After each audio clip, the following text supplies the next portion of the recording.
नमस्ते। Handful mindful में आपका स्वागत है। ये बेबी रजिस्ट्री सीरीज़ का पार्ट 5 है, जिसमें मैं बच्चे के स्लीपिंग रिलेटेड रिक्वायरमेंट्स के बारे में आपको बताऊंगी। यानी कि बच्चे के सोने के लिए आपको किन किन चीज़ों की रिक्वायरमेंट रहेगी। इसी सीरीज़ के मैंने जो पार्ट 1 to 4 डाले हैं, उसमें मैंने फीडिंग से रिलेटेड, क्लोथिंग से रिलेटेड और भी कई चीज़ों से रिलेटेड क्या क्या आइटम्स आपको बच्चे के लिए और ख़ुद के लिए रिक्वायर्ड रहेंगे उसके बारे में बताया है। उन वीडियोस की डिटेल्स आपको डिस्क्रिप्शन बॉक्स में मिल जाएगी। तो आज की वीडियो स्टार्ट करते हैं और देखते हैं कि बच्चे के स्लीप रिलेटेड आपको किन किन आइटम्स की रिक्वायरमेंट रहेगी या हो सकती है।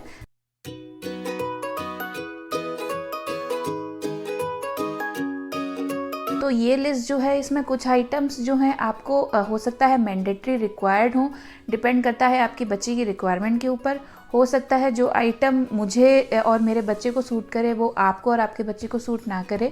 तो कोई भी आइटम आप ख़रीदने से पहले उसकी क्वांटिटी जो है कम नंबर में ख़रीदिए, या फिर किसी से अगर आप सेकंड हैंड ले सकती हैं, यूज़ करके देख सकती हैं, वैसे ट्राई कर लीजिए। अगर आप और आपका बच्चा उससे कंफर्टेबल है तब भी आप खुद के लिए परचेज़ करें या फिर उसको बल्क में परचेज़ करें। तो देखते हैं आइटम नंबर 1 क्या है। तो सबसे पहला जो रिक्वायर्ड आइटम है वो है बच्चे का पालना या क्रिब। तो ये अब आपके और आपके बच्चे के स्लीपिंग पैटर्न के ऊपर डिपेंड करता है कि आप लोग कितना कंफर्टेबल हैं। बट पर्सनली अगर आप मेरी चॉइस पूछते हैं तो मैं क्रिब या पालना के फेवर में नहीं हूँ। मैं बच्चे को अपने साथ बेड पे ही सुलाना प्रेफर करूँगी। तो अगर आप प्लान कर रहे हैं बच्चे को साथ में सुलाने का, एक सेपरेट बेड में या फिर सेपरेट रूम में, वो आपकी पर्सनल चॉइस है। लेकिन बच्चे के लिए एक बेड का रिक्वायरमेंट रहेगा। अब वो चाहे आपका मास्टर बेड हो जिसमें आप अपने साथ बच्चे को सुलाना चाहती हैं, या फिर बच्चे का एक सेपरेट बेड हो, पालना हो, क्रिब हो, वो आप परचेज़ कर सकती हैं। यहाँ मैं आपको एक पॉइंट बताना चाहती हूँ कि मेरे पास एक पालना है। वो इसलिए क्योंकि जब मेरी बेटी पैदा हुई थी उस समय जो गिफ्ट्स मिले थे मुझे, उसमें से वो एक आइटम था, पालना एक आइटम था। तो मैंने उसको almost 3 to 4 months he use किया और उससे ज़्यादा यूज़ में आएगा भी नहीं, क्योंकि बच्चे जब पलटना एक बार शुरू कर देते हैं 4th मंथ से या 5th मंथ से, तब डिसबैलेंस की वजह से आप बच्चे को उसमें ज़्यादा देर नहीं लिटा सकते। सिर्फ सुलाने के लिए, थोड़ा झुलाने के लिए आप यूज़ कर सकते हैं। बट ये पालना जो है ये लॉन्ग टर्म आइटम नहीं है, मतलब आप बहुत टाइम तक यूज़ नहीं कर पाएंगे। वहीं अगर आप कुछ मल्टीपर्पज़ आइटम लेते हैं, जो क्रिब है, अगर वो बेड में भी कन्वर्ट हो जाता है फ्यूचर में, या पालना में भी कन्वर्ट हो सकता है, आप इधर उधर उसको ले जाके मूव कर सकते हैं, घर में मूव अगर कर सकते हैं, तो बच्चे के सोने के बाद अगर आपको कहीं और उसे शिफ्ट करना है तो बिना उसको डिस्टर्ब किए आप शिफ्ट कर सकते हैं। तो इस टाइप का आइटम आप प्रेफर कर सकते हैं। यहाँ मैं आपको एक टिप और देना चाहूँगी कि जो बेस्ट ऑप्शन है बच्चे के लिए 4th मंथ के बाद, या फिर जब से बच्चा पलटना शुरू कर देता है उसके बाद, वो है एक फ्लोर बेड। यानी कि आप अपने ज़मीन पर एक अच्छा सा गद्दा बिछा लीजिए जो मीडियम फर्म हो, ताकि बच्चे अगर लुढ़के भी या पलटे भी तो उनको बहुत ज़्यादा चोट ना लगे। ये मैं अपने पर्सनल एक्सपीरियंस से बोल रही हूँ, क्योंकि जब मेरी बेटी हुई थी उसके बाद अचानक से ही उसने पलटना शुरू कर दिया और सडनली एक बार वो बिस्तर से गिर गई थी, तो उसको काफ़ी दर्द हुआ था सर के पीछे। तो आप इस तरीके के इंसिडेंसेस अवॉइड करने के लिए क्या कर सकते हैं कि पहले से ही जो है 3rd मंथ के बाद, या जब से बच्चा साइन शो करता है पलटने के, तब से जो गद्दा है आपका, जो मैट्रेस है, उसको ज़मीन पे बिछा के आप और आपका बच्चा उसी पे सोए तो अच्छा है, ताकि जब बच्चा पलटना शुरू कर दे तो एकदम से ऐसा ना हो कि वो गिर जाए। और गद्दे के आसपास आप एक पतला सा कुछ कॉटन का शीट या फिर फोम टाइप का कुछ पतला है अगर आपके पास आइटम, तो आप वो भी बिछा सकती हैं, कि बच्चा जब गद्दे से भी उतरता है, अगर उसकी थिकनेस बहुत ज़्यादा है तो उसको सडनली कहीं चोट नहीं आएगी। फिर जो नेक्स्ट बहुत इंपॉर्टेंट आइटम है वो है मैट्रेस प्रोटेक्टर या क्रिब मैट्रेस प्रोटेक्टर। आप जो भी यूज़ कर रही हैं, मतलब अगर आप बच्चे को बेड पे सुला रही हैं तो मैट्रेस प्रोटेक्टर चाहिए होगा। अगर आप बच्चे को क्रिब में या पालने में सुला रही हैं तो आपको उस टाइप की ड्राई शीट या फिर बिछौनी की रिक्वायरमेंट रहेगी। मैट्रेस प्रोटेक्टर कुछ इस टाइप का रहता है। मैं आपको अपने जो मैंने बिछाया हुआ है अपने गद्दे के ऊपर वो मैं दिखाती हूँ। ये फुल लेंथ आता है, मास्टर बेड का भी आता है, क्वीन साइज में भी आता है। तो मैं सजेस्ट करूँगी कि बच्चे के साथ ये आइटम बहुत इंपॉर्टेंट है, क्योंकि मैट्रेस को सुखाने का, धोने का कोई ऑप्शन नहीं रहता है।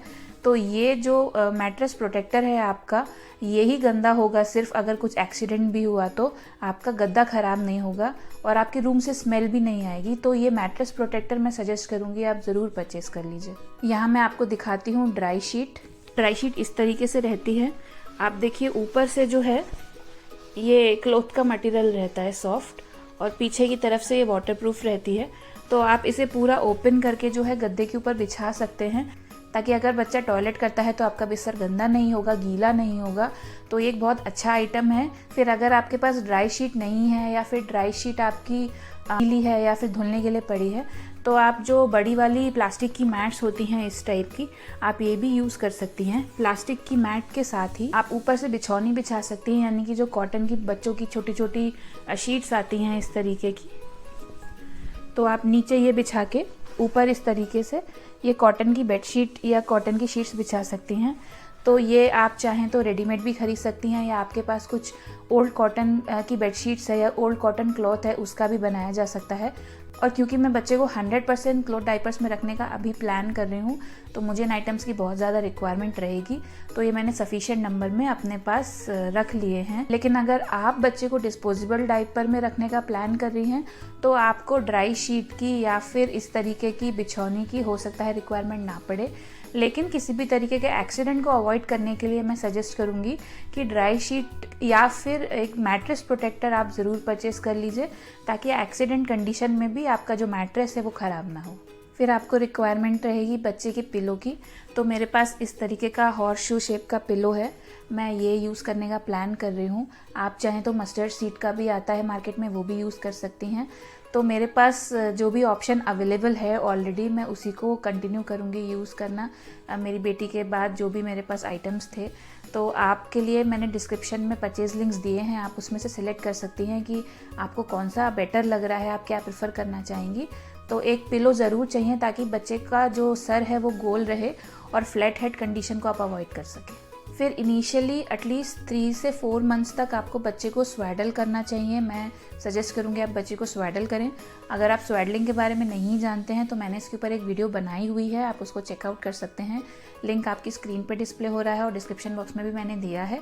तो मेरे पास एक रैपर है इस तरीके का, इधर वेलक्रो है, इसको ओपन करके इस एरिया में बच्चे को लिटाल के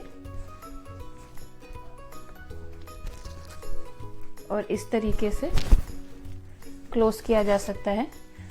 तो ये बच्चे का स्वेडलिंग रैपर है।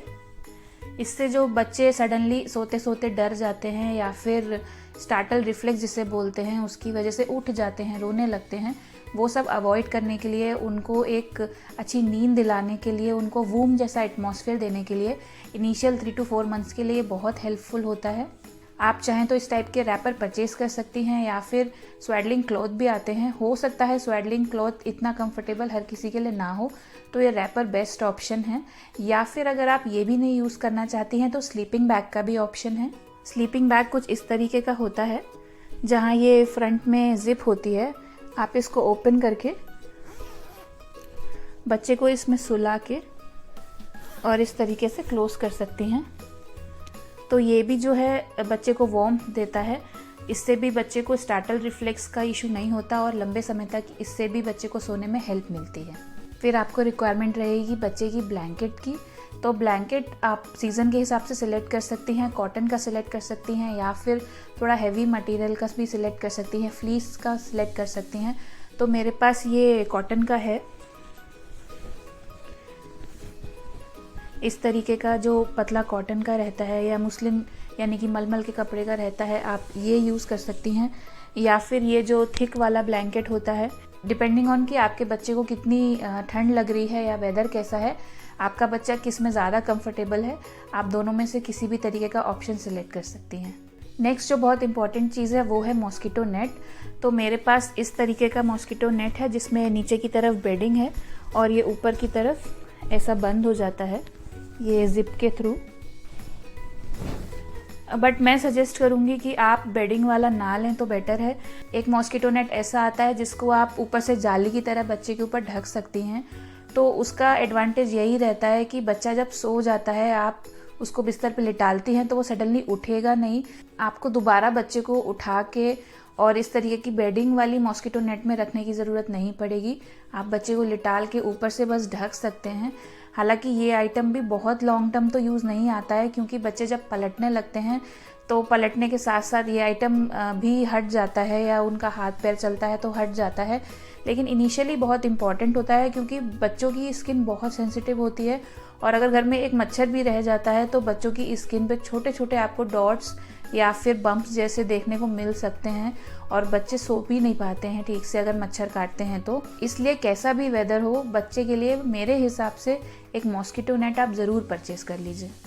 फिर नेक्स्ट जो आइटम है वो है बेबी नेस्ट। तो मेरे पास एक बेबी नेस्ट है, मैं आपको दिखाती हूँ। ये कुछ इस तरीके का है। बेबी नेस्ट कुछ इस तरीके से रहता है। इसमें ये चारों तरफ इस तरीके से थोड़ी लाइनर रहती है, तो ये यहाँ पर फाइबर फिल है और बीच में स्पेस रहता है। बच्चे के सोने के लिए एक तकिया भी रहता है। इसमें एडवांटेज यही होता है कि जब बच्चा सोता है तो उसको चारों तरफ से वार्मथ फील होती है। यहाँ भी ये सॉफ्ट मटेरियल है, तो बच्चे को जो वूम का फीलिंग होता है, यानी कि माँ के गर्भाशय की जो फीलिंग होती है, जो गर्मी होती है, वो उसको यहाँ मिलती है। तो बच्चे को हर तरफ से कोजी फील होने की वजह से बच्चे लंबे समय तक सो पाते हैं। तो आप इस तरीके का चाहें तो खरीद सकते हैं, या फिर मैंने लिंक डिस्क्रिप्शन बॉक्स में दिए हैं, आप उनको भी चेकआउट कर सकते हैं। ये चारों तरफ से बंद होने की वजह से, या कह लीजिए कि एक थोड़ी हाइट होने की वजह से, कोजी होने की वजह से इनिशियली बच्चों को बहुत हेल्प करता है सोने के लिए। तो इसके लिए आप चाहें तो इस तरीके का बेबी नेस्ट परचेज़ कर सकती हैं, या फिर बच्चे के आसपास ब्लैंकेट से ही, जो बड़ा वाला ब्लैंकेट होता है, उसको फोल्ड करके एक रोल टाइप बना के बच्चे के चारों तरफ रख सकती हैं, ताकि बच्चे को वार्मथ फील हो, वूम जैसी फीलिंग फील हो, ताकि वो लंबे समय तक सो पाए। नेक्स्ट जो आइटम आपको रिक्वायरमेंट रहेगा वो है एक नाइट लैम्प की, क्योंकि बच्चे पूरी तरीके से हो सकता है अंधेरे में ना सोएं, और जब रात में आपको बार बार फीड करने के लिए भी उठना पड़ता है, तो अगर आप मेन लाइट ऑन करेंगी तो बच्चे की स्लीप साइकिल डेवलप होने में प्रॉब्लम होगी। तो रात के समय पे एक डिम लाइट, या फिर एक जो येलो लाइट वाला लैम्प रहता है, बहुत डिम लाइट, वार्म लाइट रहती है, वो आप ऑन करके रखिए। इससे बच्चे को स्लीप साइकिल डेवलप करने में भी हेल्प मिलेगी, और उसको समझ में आएगा कि दिन का समय कौन सा है, रात का समय कौन सा है, और उसकी नींद एकदम से डिस्टर्ब भी नहीं होगी। लास्ट जो आइटम है वो है वाइट नॉइज़।